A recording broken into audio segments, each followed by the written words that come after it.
जय हिंद सर्वांना. आजचं जे लेक्चर आहे ते असणार आहे तलाठी भरती सिरीज नंबर 7 वरती. या लेक्चरमध्ये आपण काय शिकणार आहोत तर या लेक्चरमध्ये आपण शिकणार आहोत इतिहासाचे 10 प्रश्न. हा नवीन PYQ ऍड केलेला आहे मी. MPSC group C 2025 prelims PYQ आहे हा. ओके, स्टार्ट करूया लेक्चरला. पहिला प्रश्न पहा काय म्हणत आहे. 1919च्या कायद्यातील त्रुटींची चौकशी करण्यासाठी कोणती कमिटी नियुक्त केली होती तर मुडीमन कमिटी ही नियुक्त केली होती. ठीक आहे, 1990च्या कायद्यातील त्रुटींची चौकशी करण्यासाठी. इथे उत्तर फक्त अ येणार. ठीक, 1919चा कायदा नेमका काय होता ते मॉन्टेग्यू चेम्सफोर्डचा कायदा. त्यामध्ये द्विदल परिषद म्हणजे डायरॅर्की सिस्टम. डायरॅर्की सिस्टम काय, द्विदल या शब्दात दोन म्हणजे जे दोन अधिकार आहेत. एक अधिकार असणार गव्हर्नर. गव्हर्नर कोण असायचा त्या काळात, ब्रिटिश असायचा ऑफकोर्स. आणि दुसरा अधिकार जो आहे तो अधिकार भारतीय मंत्र्यांकडे देण्यात येत होता, पण गव्हर्नरचं लक्ष होतं. पण तो जो अधिकार होता एकदम साधा अधिकार होता. पहिला जो अधिकार होता तो होता महसुली, वित्त, पैसा, सुव्यवस्था, कायदा, पोलीस वगैरे सगळं पहिल्यामध्ये यायचं, जे की ब्रिटिशच्या हातातच होती. दुसरा जो होता तो होता एकदम साधेवाले, हेल्थ कंडिशन्सवाला किंवा स्थानिक स्वराज्य संस्था म्हणजे पंचायती राज्य सत्ता आहे तसं, किंवा कृषी, एज्युकेशन हे कोणाकडे होते, हे भारतीय मंत्र्यांकडे होते. बट त्याचं जे काही पाहणी होती त्याची पाहणी त्यांच्याकडे होती, पण जे काही रिपोर्ट्स वगैरे कोणाकडे जायचे, गव्हर्नरकडे जायचे. डायरॅर्की सिस्टम. सीन काय झाला, हा जो कायदा होता यामध्ये त्रुटी होत्या. ही त्रुटी स्वराज्य संस्थेचे संस्थापक आपले CR दास आणि मोतीलाल नेहरू यांना समजण्यात आले. मग ते म्हटले की भाई ह्यांच्यावर तुम्ही काहीतरी व्यवस्थित असे आम्हाला रिपोर्ट्स द्या जे की आमच्या बाजूने असतील. आम्हाला डायरॅर्की सिस्टम नको, आम्हाला स्वराज्य पक्ष, पूर्ण स्वराज्य पाहिजे. त्यांचा स्वराज पक्ष होता, आता मला लक्षात आहे, संस्था वगैरे नाही, पक्ष.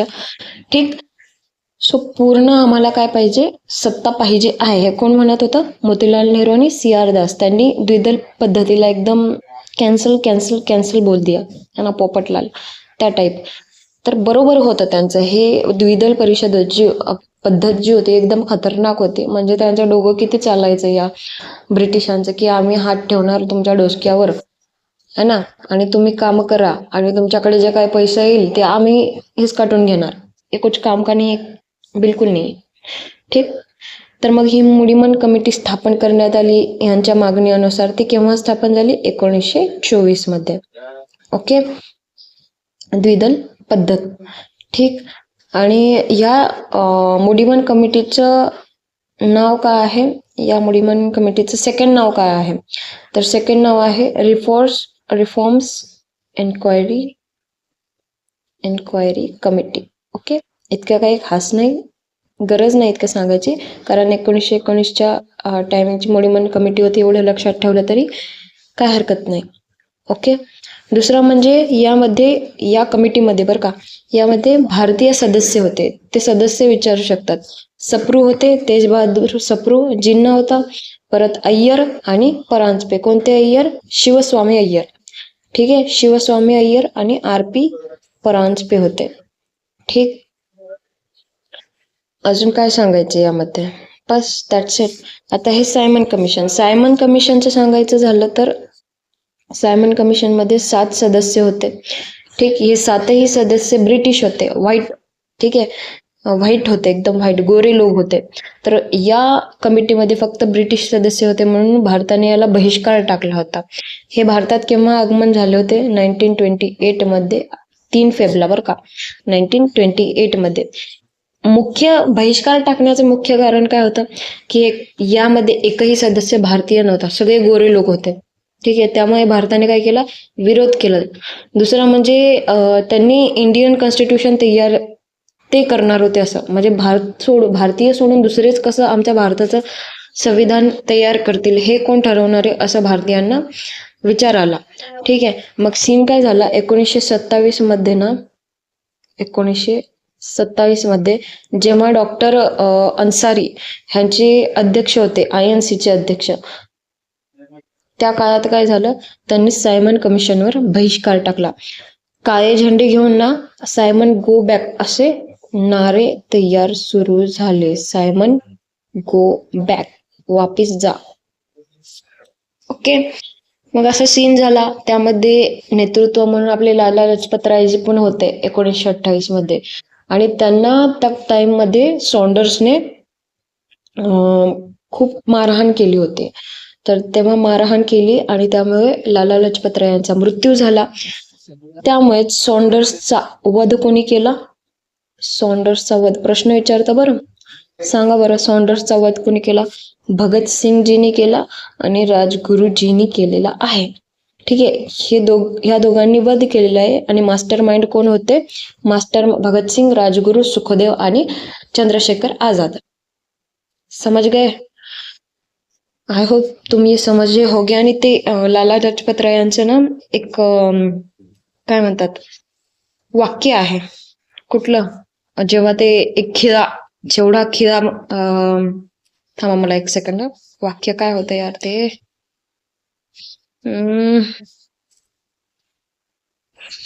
वाक्य एकदम लक्षात येत नाहीये. सांगेन मी पुढे माझ्या लक्षात आलं की. खिळा लागत आहे आघातीवर, हा शेवटचा खिळा असेल असं त्यांनी म्हटलं होतं. एक वाक्य होतं, ते प्रश्नात विचारतात. असो, सोडा. पण तेवढं एक लक्षात ठेवा. झालं इतकं. सायमन कमिशनचे प्रमुख अहवाल 1930 मध्ये आलेला होता. केव्हा आलेला? 1930, 1930 में आया था भाई. या अहवालामध्ये काय काय सीन होता की डायरेक्टरी सिस्टम जी आहे, जी द्विशासन किंवा द्विदल परिषद जी आहे ती तुम्हाला एंड करायची आहे. ठीक, ती तुम्हाला रद्द करायची आहे असं. सेकंड म्हणजे जबाबदार शासन पद्धती लागू करणे. ऑफकोर्स हे असणं प्रत्येक ठिकाणी. तिसरी, जातीय मतदारसंघ असं होतं सायमन कमिशनचा अहवाल. ठीक आहे. परत चौथी, सिंध जे आहे ना ते मुंबईपासून वेगळं करायचं. परत म्यानमार जे आहे पूर्ण भारतापासून वेगळं करायचं असं त्याच्यामध्ये होतं. यामध्ये भारत मंत्री जो बर्कनहेड होता ना, यांनी आव्हान दिले होते भारताला की सर्वसामान्य घटना तुम्ही तयार करून दाखवा. हे मनावर कोणी घेतलं? 1928 मध्ये मोतीलाल नेहरूजींनी घेतलं आणि त्यांनी नेहरू रिपोर्ट तयार केला होता. हे आपल्या शालेय पुस्तकामध्ये पण आहे. ठीक. मग सायमन अहवाल जो होता ना त्याच्यावर चर्चा करण्यासाठी एक परिषद तयार झाली होती. आता जसं इथे पण चर्चा करण्यासाठी परिषद तयार झाली मोडी म्हणा, तसं यावर पण विचारू शकतात की सायमनवर कोणती परिषद तयार झाली होती. तर गोलमेज परिषद माहिती आहे ना, 3 गोलमेज परिषदा झाल्या होत्या. तिन्हीमध्ये काय काय सीन झाला तुम्हाला माहिती आहे. तिन्हीमध्ये डॉक्टर बाबासाहेब आंबेडकर उपस्थित होते. ठीक. नेक्स्ट मध्ये सेकंड मध्ये कोण? गांधीजी उपस्थित होते. पण बरेच असे त्याच्यामध्ये स्टोरी आहेत. पण जेव्हा आपण त्याबद्दल जेव्हा क्वेश्चन आहे ना ते डीप घेऊया आपण. पण सायमन कमिटीवर लक्ष देण्यासाठी किंवा त्याच्यावर पाहण्यासाठी हे अहवाल योग्य आहे काय पाहण्यासाठी 3 गोलमेज परिषदा लंडनमध्ये स्थापन करण्यात आल्या होत्या. आणि त्याच्यातूनच भारत सरकार 1935चा कायदा तयार झालेला आहे. भारत सरकार, ही गाडी लागायला पाहिजे बरं का तुमच्या कारवर. सॉरी, हे जे नाव आहे ना भारत सरकार, हे नेमप्लेट लागायला पाहिजे तुमच्या कारवर. मोठे लोक बनायला पाहिजे. मोठे विचार करा. बघा, विचार करायला ना पैसे लागतो का? अजिबात नाही. तुम्ही जर रोजच विचार कराल की यार मी आय एस बनेल, मनातल्या मनात, लोकांना नका बोलू नाही तर येडं समजतील तुम्हाला, यार मला आय एस बनायचंय. यार विचार करायला पैसे लागतात का? नाही. मनातल्या मनात खुश राहायचं. काही ना काही आय एस नाही त्याच्या खालचं पद मिळालं तरी चालेल ना तुम्हाला. केलं तर काय हरकत होतं. नंतर तर मिळेलच तुम्हाला आय एसचं पद, मग प्रमोशन होईल. भारत सरकारचं नेम प्लेट, त्यामध्ये तुम्ही बसलेले, तुमची बायको बाजूला, तुमचे लेकरं त्याच्या मागच्या सीटवर है ना. बस विचार करायचं बस, कुछ नाही बाकी. आता नेक्स्ट पहा, लॉर्ड मेकॉले कमिटी. भाई तुझ्या रे, इसको नहीं लेने का या. सायमन कमिटी आणि भारत सरकार कायदा 1935चा तिथूनच घेण्यात आला. आता हंटर की कमिटी, यासाठी ना ब्लॅक स्क्रीन कडे जाऊ. एक सेकंड. चल. हंटर कमिशन केव्हा आले? 1882 मध्ये हंटर कमिशन आलेले आहे. आता 2 टाईपचे कमिशन होते हंटरचे. एक एज्युकेशन कमिशन, जे की आता 1882चं सांगत आहे मी तुम्हाला. विलियम हंटर हे त्याचे अध्यक्ष होते. विलियम हंटर असं नाव आहे ना, हंटर. आपल्या इथं भाई लोकांना हंटर वगैरे नाव देतात. व्हॉइसरॉय कोण होते? रिप्पन होते. रिप्पननी ना खूप चांगले चांगले काम केलेले आहे. लॉर्ड रिप्पननी खूप चांगले चांगले काम केलेले आहे. ठीक. त्यांचा उद्देश काय होतं? 1854 मध्ये वुड्स डिस्पॅच आलेला ना, त्याचं पुनरावलोकन या शब्दाचा अर्थ जाणून घ्या की कुठलीही पहिले समिती आलेली आहे, त्या समितीला किंवा कुठलाही एक कन्सेप्ट आलेला आहे, त्या कन्सेप्टला व्यवस्थित छाननी बिननी करण्यासाठी पुनरावलोकन असा शब्द वापरला जातो. ठीक आहे. आता ह्यामध्ये काय काय सीन होता की ह्यामध्ये होता प्राथमिक शिक्षण जे आहे ते एकदम स्थानिक स्वराज्य संस्थेकडे सोपवण्यात येईल असा उद्देश एक होता यामध्ये. दुसरा म्हणजे यामध्ये मातृभाषा, म्हणजे आता आपली मराठी मातृभाषा आहे ना, तर मातृभाषेतच शिक्षण मिळावं हे यामध्ये विचार होता. प्राथमिक शिक्षण. तिसरं म्हणजे आर्ट्स असावं आणि कॉमर्स पण किंवा बिझनेस म्हणू शकतो आपण. बिझनेस हे सब्जेक्ट असायला पाहिजे. ठीक. चौथं म्हणजे स्त्री शिक्षण आणि मागासवर्गीय शिक्षण. ठीक आहे, सोपे आहेत एकदम. ह्या कमिटीच्या समोर साक्षीदार कोण होते असं विचारू शकतात प्रश्न. तर साक्षीदार महात्मा फुले जी होते आणि महात्मा फुले आणि पंडिता रमाबाई होत्या. ठीक आहे. महात्मा फुले, पंडिता रमाबाई हे दोघे यांनी साक्ष दिली होती. आता दुसरी पण कमिटी आहे हंटर चौकशीवाली समिती 1919 तर या हंटर चौकशी समितीमध्ये काय झालं होतं? जलियनवाला बाग हत्याकांड माहिती का तुम्हाला? 13 एप्रिल जलियनवाला बाग हत्याकांड असो 13 एप्रिल आय थिंक शो हेच योग्य आहे. 1990 मध्ये हत्याकांड झाला होता. तर त्याच्यावर हंटर चौकशी समिती तयार करण्यात आली.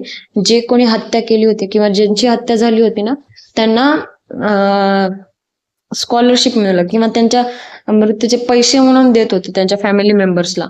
हंटर कमिशन हे त्यासाठी होतं. ठीक. बस हे 2-3 गोष्टी लक्षात ठेवा, यापेक्षा जास्त काही नाही. मोस्टली तर हंटर कमिशन एज्युकेशनचीच समिती असं लक्षात ठेवा, का तर त्यावरती प्रश्न विचारतात. नेक्स्ट क्वेश्चन वरती जाऊयात आपण डायरेक्ट. सेकंड क्वेश्चन आहे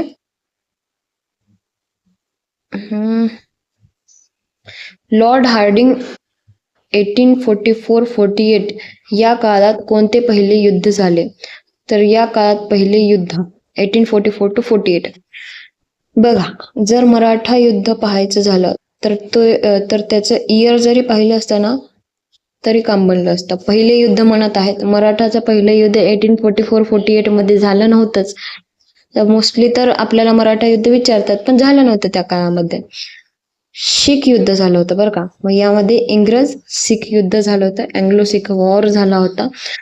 हे केव्हा झालेलं होतं? पहिलं 1844-48. मग एक वर्षाचा गॅप घेतला म्हणजे 49, मग 50 किंवा सेकंड वॉर जो होता अँग्लो सिख वॉर 48-49 मध्ये झाला होता. इथे 44-47 द्यायला पाहिजे होतं थोडंसं त्याने. ठीक आहे, काही हरकत नाही एवढं.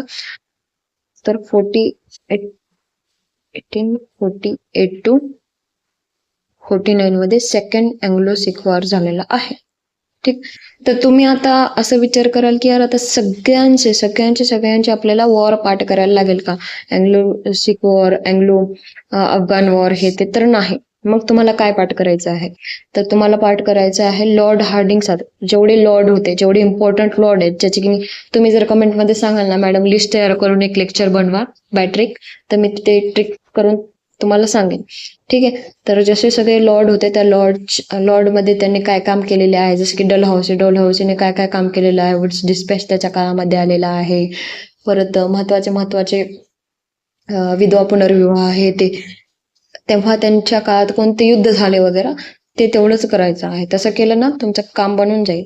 ठीक. बस त्याच. तर इथे उत्तर आहे इंग्रज शीख युद्ध. आता इथे प्रश्न आलेला आहे इंग्रज मराठा युद्ध, थोडंसं त्यांच्याबद्दलही पाहून घेऊया. ठीक आहे. तर फर्स्ट इंग्रज मराठा युद्ध केव्हा झालेलं आहे? 1775 ते 1782 मध्ये पहिले इंग्रज मराठा युद्ध झाले होते. यामध्ये मराठ्यांचा विजय झाला होता आणि सालबाईचा तह झाला. आणि या काळात कोण इंग्रज होता? तर इंग्रज होता वॉरेन हेस्टिंग्स. ठीक. दुसरा, हे पहिला होता. दुसरा इंग्रज मराठा युद्ध केव्हा झाला? 1803 ते 1805 मध्ये झाला. या काळात कोण होता? तर वेल्सली. ठीक आहे. यामध्ये कोण जिंकला? तर यामध्ये इंग्रज जिंकले होते. वसईचा तह झाला होता यामध्ये, वसईचा तह. तुम्हाला वेल्सली चांगलाच ठाऊक असेल, है ना? बरबादी सुरुवात झाली आपल्या भारताची याच्यामुळे. 1817 ते 1818 कोणाच्या विरोधात? एल्फिस्टन फाईलच्या विरोधात, लॉर्ड एल्फिस्टनच्या विरोधात. ठीक. बस हे 2 लक्षात ठेवा. 3 लक्षात ठेवा. झालं. नेक्स्ट क्वेश्चन वरती जाऊ आपण. कायमधारा महसूल तुम्हाला व्यवस्थित दिसलं असेल ना? अरे यार, कायमधारा महसूल पद्धतीत कोणत्या वर्गाला अधिक फायदा झाला? तर कायमधारा महसूल. कायमधारा म्हणजे कायम. ठीक आहे. कायम जमीनदार. तर कायम कोण असतात? जमीनदार. असं लक्षात ठेवायचं आहे. तर जमीनदाराला खूप जास्त प्रमाणामध्ये यामध्ये काय म्हणतात, फायदा झाला. पण आयोगाने काय उत्तर दिलेलं आहे? अ आणि ब. अ आणि ब हे उत्तर दिलेलं आहे.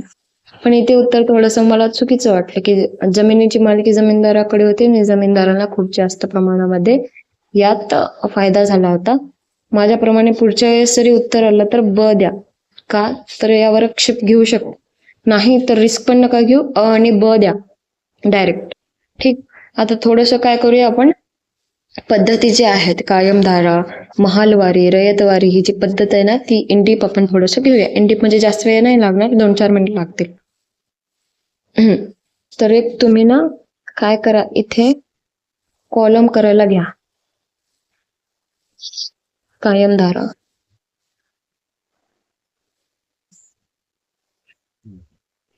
ही आहे रयतवारी आणि ही आहे महालवारी. ठीक. हे गेल्या वर्षीचं TCS मध्ये, गेल्या वर्षी नाही, मागच्या TCS मागची तलाठी एक्झाम TCS ने घेतली होती. त्यांनी यावरती भरपूर प्रश्न विचारलेले आहेत. त्यामुळे ना हलक्यात नका घेऊया कॉलमला. तर कायमधारा जी आहे, रयतवारी जी आहे, महालवारी जी आहे, ते केव्हा झाली, कुठे झाली आणि कोणी आणली, हे एवढंच पाठ करायचं आहे. कायमधारा जी आहे लॉर्ड कॉर्नवॉलिसने. कसं लक्षात ठेवायचं? आता कॉर्न म्हणजे काय? मका. मक्यातून धारा येत आहेत असं लक्षात ठेवा. मक्यातून काय येत आहेत? धारा येत आहेत असं लक्षात ठेवा. केव्हा आणली? 1793 मध्ये आणली. सर्वात अगोदरची आहे. यामध्ये जमीनदार सुखी होते. हे कुठे कुठे झाले? बंगाल, बिहार, ओडिसा. बंगाल, बिहार, ओडिसा, UP, बनारस अँड इकडे साऊथला कर्नाटका. ओके. दुसरी म्हणजे रयतवारी. आता रयत या शब्दात महाराजांची काय होती? रयत होती. रयतला ते खूप जपायचे. कोणी आणली रयतवारी पद्धत? तर Thomas Munro and Alexander Reid. ठीक आहे. कुठे लिहू यार? Alexander Reid. तर यांनी केव्हा आणलेली आहे पद्धत? 1820 मध्ये. ठीक. ही पद्धत कुठे होती? M for Mumbai, M for Munro, M for Madras. Mumbai and Madras मध्ये आलेली आहे ही पद्धत. तिसरी आहे महालवारी. महाल या शब्दाचा अर्थ काय होतो? गाव होतो. महाल या शब्दाचा अर्थ काय होतो? सेकंड, गाव होतो बरं का. तर ही कोणी आणलेली? Halt Mackenzie. अँड यांनी केव्हा आणली होती? 1819 मध्ये आणली होती. पण तिला एक्झिक्यूट कोणी केली होती? विल्यम बेंटिकने केली होती 1833 मध्ये. विल्यम बेंटिकने 1833 मध्ये. ही कुठे आली होती? UP, MP, पंजाब वगैरे. ठीक. बस एवढं लक्षात ठेवा. यातनं बाहेर काही येणार नाही कायमधारा पद्धतीचं. आणि यामध्ये हे विचारतील की कायमधाराच्या कोण होत्या? जमीनदारी होती. इतर रयत म्हणजे जनता होती. ठीक आहे. जनता मोस्ट इम्पॉर्टंट होती. आणि महालवारीमध्ये पूर्ण गाव. हे 3 शब्द लक्षात ठेवा. तर क्वेश्चन मध्ये तसं दिलं तर डायरेक्टली उत्तर जसं आयोगाने दिले त्याप्रमाणे तुम्ही उत्तर द्या तिथे. ओके, नेक्स्ट क्वेश्चन वरती जाऊया आता. आणि जर तुम्ही क्वेश्चन नीट पाहिलं असतं तर कारखानदार आणि कारागीरचा काहीच एक अर्थ येत नाही. क आणि ड. क ड कॅन्सल आहे की नाही. सेकंड ऑप्शन इझिली कॅन्सल झाला असता. अ ब अ आणि ब मध्ये जरा कन्फ्युज असतं तुम्हाला. नेक्स्ट.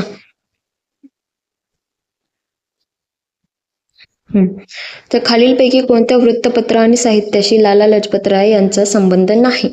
नाही असं म्हणत आहे. त्यांनी पंजाबी हे वृत्तपत्र प्रकाशित केले तर का? यस. त्यांनी यंग इंडियाच्या ग्रंथाचे लेखन केले का? यस. वंदे मातरम या वृत्तपत्रातून त्यांनी पॅसिव्ह रेसिस्टन्सी थिअरीचा सिद्धांत मांडला का? हे नाही. हे पॅसिव्ह रेसिस्टन्सी थिअरी अरविंद घोषने आणलेली आहे. अरबिंदो घोष. क तर येत नाही. क येत नाही. ऑप्शन मध्ये क आहे का? आहे. 2 ठिकाणी आलेला कट केला आपण. पॉलिटिकल फ्युचर ऑफ इंडियाच्या ग्रंथाचे त्यांनी लेखन केले आहे. केलेले आहे लेखन, पण आयोग नाही म्हणत आहे. जर तुम्ही समाधान महाजन सरांचं पुस्तक जरी पाहिलं ना, तिथे लेखन केलेलं दिसतं, पण आयोग नाही म्हणतं. तर अ आणि ब इथे उत्तर योग्य आहे. ठीक. अ तर येणार आणि ब पण येणार. ठीक आहे. मग उरला काय? केवळ ब. तर केवळ ब देऊन चालेल का? एक सेकंड. हे म्हणत आहे अ आणि ब बरोबर आहेत ना, तर हे म्हणत आहेत संबंध नाही. तर संबंध क आणि ड चा नाही इथे. तर ऑप्शन नंबर 3 इथे योग्य आहे बरं का. अ आणि ब बरोबर आहेत. आता लाला लजपतराय यांच्याबद्दल माहिती घेऊया. तर त्यांना पंजाब केसरी म्हणायचे. पंजाब केसरी. परत शेर ए पंजाब. शेर ए पंजाब. पंजाबचा शेर. ठीक आहे. त्यांनी 1820 मध्ये 1820 नाही, 1920. 1820 मध्ये तर INC आली पण नव्हती. INC चे अध्यक्ष पद स्वीकारले होते. अध्यक्ष. ठीक. दुसरं म्हणजे या टाइम मध्ये काय झालं होतं, असहकार चळवळ तुम्हाला माहीतच असेल. तर असहकार चळवळीला त्यांनी मान्यता दिली होती. ह्यांची एक संस्था होती, त्याचे नाव होते servants of the people society. तुम्ही ते सांगा ना त्यांचं कमेंट काय होतं ते. प्रत्येक आघातावर मला आठवत नाहीये. ह्याची स्थापना केली होती त्यांनी. आणि 1922 मध्ये स्वराज्य पक्ष कार्यामध्ये त्यांनी भाग घेतला होता. स्वराज्य पक्ष कार्यात भाग. परत पंजाब नॅशनल बँक संस्थापकापैकी एक होते ते. ठीक आहे. परत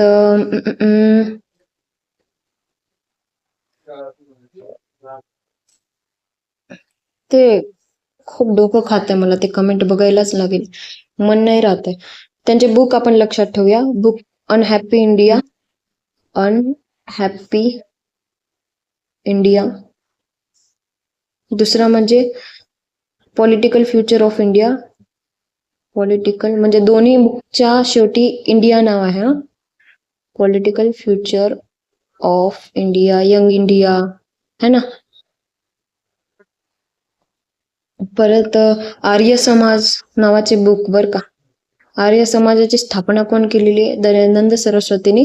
पण बुक कोणाचे आहे? आर्य समाज आपले लाला लजपतराय यांचे आहे. ठीक. परत द स्टोरी ऑफ माय डिपोर्शन. बस. आणि न्यूजपेपरचं सांगायचं झालं तर Punjab, the Punjab, Vande Mataram, the people. 3 newspaper. The Punjab, Vande Mataram आणि द पीपल. ठीक. आज तुम्हाला हे समजलं असेल. आपण नेक्स्ट क्वेश्चन वरती जाऊया. हा. तर क्वेश्चन काय म्हणत आहे, खालील वर्णनावरून समाज सुधारकाला ओळखा. ओके. पहिला आहे, त्यांनी ज्ञानप्रकाश हे मराठी वृत्तपत्र काढले. ठीक. सरकारने त्यांच्या जस्टिस ऑफ पीसवर राव बहादूर या पदव्या देऊन गौरव केला. ओके. त्यांना संगीत विषयाची आवड होती. संगीत विषयाची आवड कोणाला नसते. ठीक. तर या दोन्ही मधून तुम्हाला कळायला पाहिजे लगेच की कोण आहे इथे उत्तरमध्ये. ठीक. तुम्ही उत्तर काढून ठेवा, मी बाकीच्यांबद्दल सांगते. आता बाबा पद्मनाभजी यांनी काय केलेलं आहे, अरुणोदय हे बुक आणलेले आहेत. त्यांच्याबद्दल जास्त काय विचारत नाही, कारण ते एक ब्राह्मण होते. ठीक. दुसरं म्हणजे त्यांनी शब्द रत्नावली तयार केलेली होती. शब्द रत्नावली. विष्णू शास्त्री पंडित यांचं सांगायचं झालं तर एक सेकंड, मोस्टली तरी पुनर्विवाहाबद्दल त्यांनी काम केलेले आहे. परत त्यांचं विधवा विवाह म्हणून बुक होते. ठीक. That's it. त्यांच्याबद्दलही एवढं काही इम्पॉर्टंट नाहीये. विश्वशास्त्री चिपळूणकर असतं तर थोडंसं असतं इम्पॉर्टंट, पंडित आहेत ते. गोपाळ हरी देशमुख यांना काय म्हटलं जायचं, लोकहितवादी. कसं लक्षात ठेवायचं, पहिले लिहायचं इथे लोक, इथे लिहायचं हितवादी. आता इथे हरी आहेत, इथे हित आहे, हरीचे हित असं लोकहितवादी. कारण गोपाल हरी देशमुख, गोपाल गणेश आगरकर असे 2-3 नावं जरा म्हणजे एकदम असं वाटतं की कॉमन आहेत, त्यामुळे काहीतरी ट्रिक म्हणून लक्षात ठेवा त्यांचे टोपण नावे. तर गोपाल हरी देशमुख हे आपले उत्तर आहे. त्यांनी काय केलेले आहे, ज्ञानप्रकाश स्थापन केलेले आहे आणि त्यांनी ज्ञानप्रकाश सभा पण स्थापन केली 1848 मध्ये. ठीक.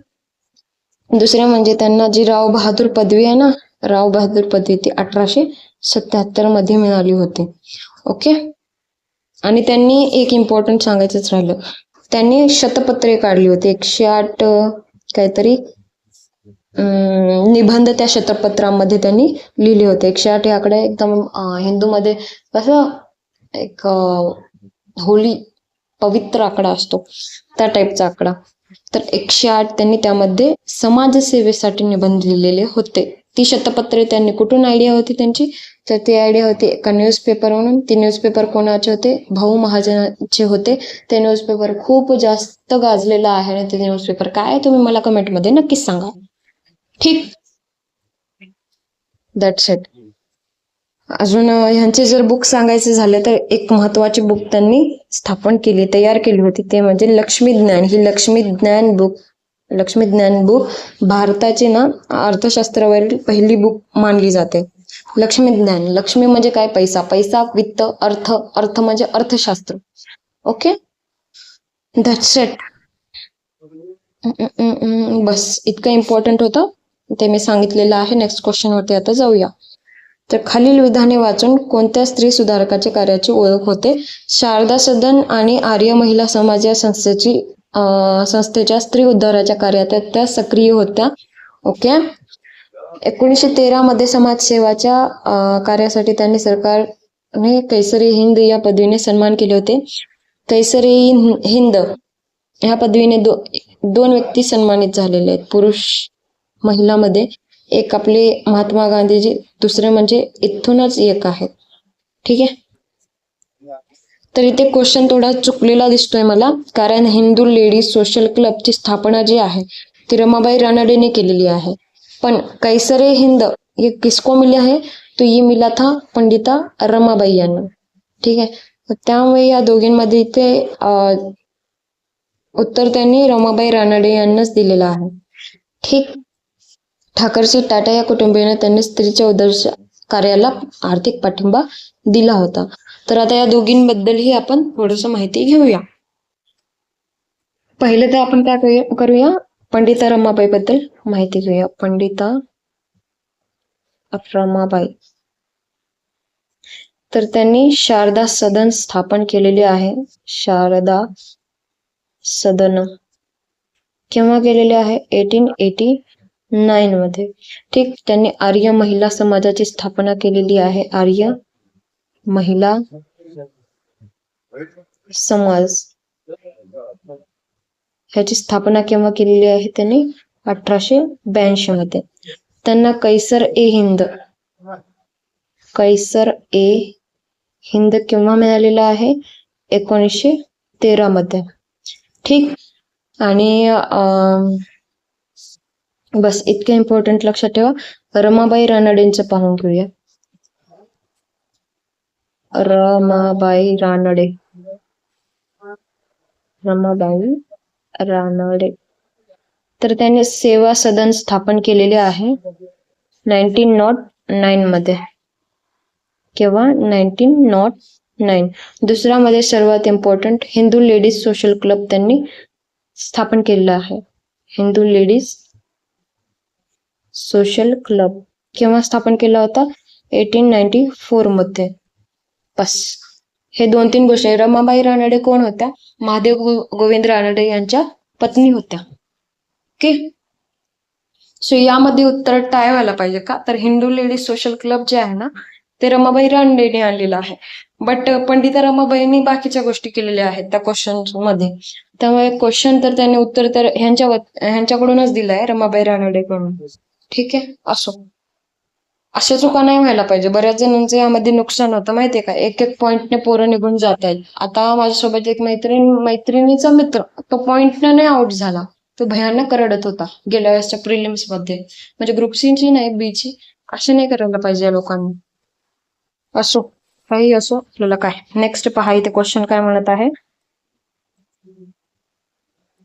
आणि या दोघींबद्दल गरजेचं आहे का? तर नाही. डॉक्टर आनंदीबाई जोशी इतके इम्पॉर्टंट नाही. हिंदू लेडी डॉक्टर रखमाबाई पण नाही. आनंदीबाई जोशी हे भारताच्या पहिल्या MD धारक महिला होत्या, पहिल्या डॉक्टर. नेक्स्ट. तर सर सन 1915 मध्ये गांधीजी भारतात आल्यानंतर पुढील कोणते प्रश्न त्यांच्या यशस्वीपणे हाताळले? तर त्यांनी यशस्वीपणे हाताळले ते पाहूया आपण क्वेश्चन मध्ये. बिहारमधील चंपारण नदीचा प्रश्न यस हाताळलेला आहे. खेडा येथील शेतकऱ्यांचा शेतसारा प्रश्न यस हाताळलेला आहे. अहमदाबाद शहरातील मिल मजूर आणि मालक यांच्यातील संघर्ष हाताळलेला आहे. ते सोशल काम केलेले आहेत त्यांनी. मुस्लिमांसाठी स्वतंत्र मतदारसंघाची निर्मिती करणे तर नाही, असं काहीही त्यांनी केलेलं नाही. फक्त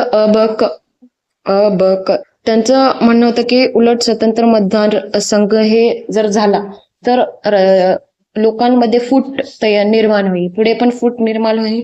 म्हणजे जातीय काय म्हणतात दरारा खूप जास्त येईल असं त्यांचं म्हणणं होतं. जर आपण 1932चा मतदारसंघ म्हणत होते कोण? आपले डॉक्टर बाबासाहेब आंबेडकर म्हणत होते की वेगळा मतदारसंघ निर्माण करू दलितांसाठी, पण त्यांचा साफ नकार होता. त्यासाठी त्यांनी उपोषणे पण केलेली आहेत जेलमध्ये राहून. मग इथे आपण आयडिया लावू शकलो असतो की मुस्लिमांसाठी स्वतंत्र मतदारसंघाची मागणी ते करतील का? तर ऑफकोर्स नाही. इथे बरोबर आहे. आता महात्मा गांधींचं काय, इथे 4-5 समाज सुधारक झाले बरं का आपले. तर महात्मा गांधीचं सांगायचं झालं तर महात्मा गांधीचं काय विचारतात? असेंडिंग डिसेंडिंग ऑर्डर मध्ये त्यांनी केलेले काम, ते भारतात जेव्हा आले त्यांनी केलेले कार्य हे विचारतात. पहिले चंपारण सत्याग्रह झाला होता बिहारमध्ये, अहमदाबाद किरणी कामगार खेडा सत्याग्रह, रोलट सत्याग्रह वगैरे झाले होते. तर ते विचारतात. आता मी इथे जास्त देणार नाही का, तर तुमच्या डोक्याचा फालुदा होईल. खूप जास्त सांगेन मी तर इथे फक्त मी त्यांचे न्यूजपेपर वगैरे काहीतरी किंवा बुक्स सांगेन. तर पहिला त्यांनी इंडियन ओपिनियन हे तयार केला, इंडियन ओपिनियन. ठीक. दुसरा म्हणजे नवजीवन,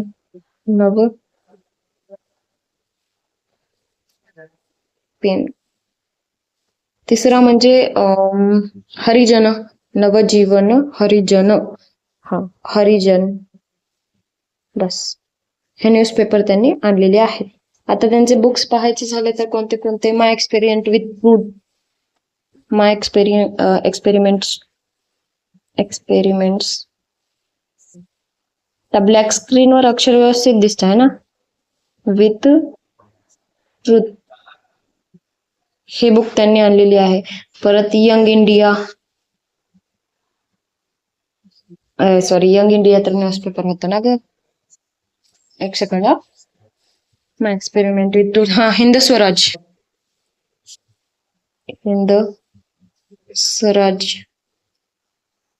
परत सर्वोदय. सर्वोदय. शब्द थोडेसे असं वाचून पाठवतील तुमच्या. That's it. इतकं लक्षात ठेवा. आता जो हा क्वेश्चन आहे ना, नेक्स्ट क्वेश्चन.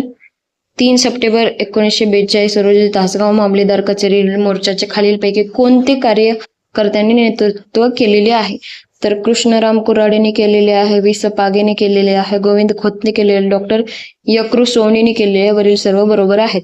तर माझं असं म्हणणं आहे की 1858 आणि हे जो होता यावेळेसचा जो काही भाग आहे ना, 57चा उठाव, सॉरी, हे सगळा भाग आहे ना, आपण इथून ते इथपर्यंतचा सीन काय करूया, एक पूर्ण टॉपिक घेऊया.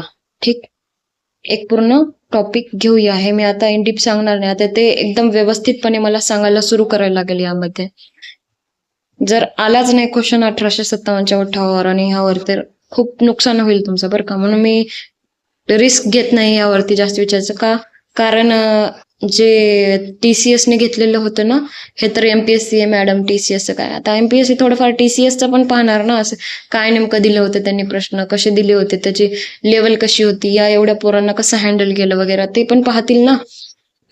नाही पाहिलं तरी काही असा वेगळा सिलेबस नव्हता, पण असे क्वेश्चन, नवीन नवीन क्वेश्चन मी हँडल करणार नाही. ठीक, डायरेक्ट तुम्ही त्याचे PYQ पाठ करून ठेवा, कारण ते एकतर डबल येतात किंवा यातले 2-3 नावं छट करून येतात. ठीक, इथे पहा, महाराष्ट्रातील 1857च्या उठावा संदर्भातील खालीलपैकी कोणते विधाने बरोबर आहेत. ठीक आहे, तर महाराष्ट्राचा 1857चा एक उठाव इम्पॉर्टंट आहे. सातारच्या छत्रपती प्रतापसिंह यांचे गेलेले राज्य परत मिळवण्यासाठी रंगाराव बागे यांनी अविरत प्रयत्न केले. तो विरुद्ध होते. कोल्हापुरात 31 जुलै 1857 रोजी 21व्या-28व्या तुकडीतील शिपायांनी बंड केले.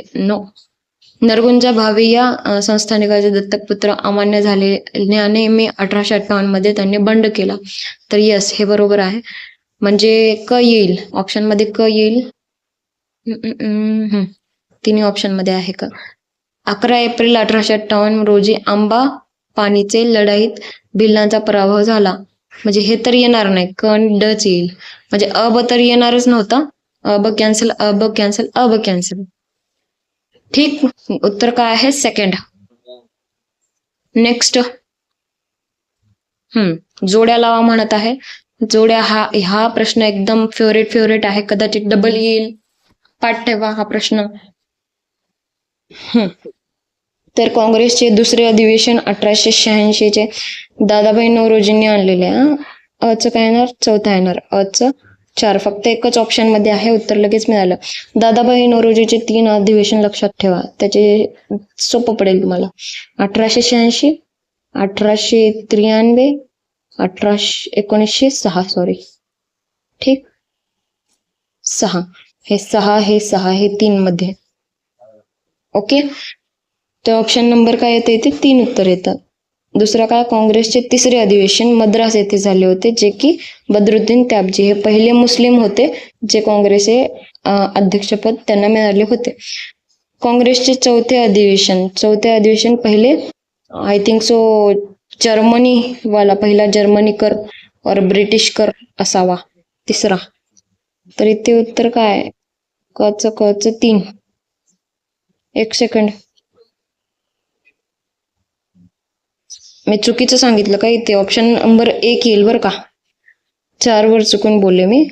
कलकत्ता दादाभाई नौरोजी हे येईल. परत काँग्रेसचे तिसरे अधिवेशन जे आहे त्याबजी येईल. भाई क्या गलत हो गया, बरोबर आहे.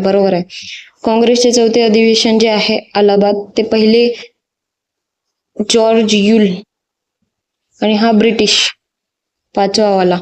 ठीक आहे, पहिले 1 ते 10 तुम्ही पाठ करणं गरजेचे आहे, तिथे मी दिलेले आहेत, तेवढं पाहून घ्या. पहिले सत्र 1885 मध्ये, म्हणजे INC ची स्थापना केव्हा झालेली आहे सांगते तुम्हाला जरा डीप मध्ये. INC ची स्थापना झाली होती 1885 मध्ये. त्यामध्ये पहिले अध्यक्ष कोण होते INC चे, योमेशचंद्र बॅनर्जी होते. पण स्थापना कोणी केली होती, ॲलन ऑक्टेवियन ह्यूमनी. ठीक आहे, दॅट्स इट. यामध्ये किती प्रतिनिधी आले होते, 72 लोक आले होते या स्थापनेमागील. पहिली ही स्थापना पुण्यामध्ये करायची होती, पण ते कॅन्सल होऊन मुंबईमध्ये एका संस्कृत शाळेत स्थापना झाली होती. यामध्ये बघा, पहिले सत्र योमेशचंद्र बॅनर्जी, सेकंड सत्र कलकत्ता दादाभाई नौरोजी. तिसरे मद्रास बद्रुद्दीन त्यागजी. पहिले मुस्लिम. चौथे अधिवेशन अलाहाबाद जॉर्ज युल. पहिला ब्रिटिश का जर्मनीकर. पाचवे सर विल्यम. हा पहिला ब्रिटिश असेल, हा जर्मनीकर असेल आणि हा ब्रिटिशकर आहे. ठीक आहे. सहावा सांगायचं झालं तर इथे कलकत्ता फिरोजशाह मेहता. सातवे अधिवेशन 1891 नागपूरमध्ये झाले होते. पी आनंद चार्लू. पहिले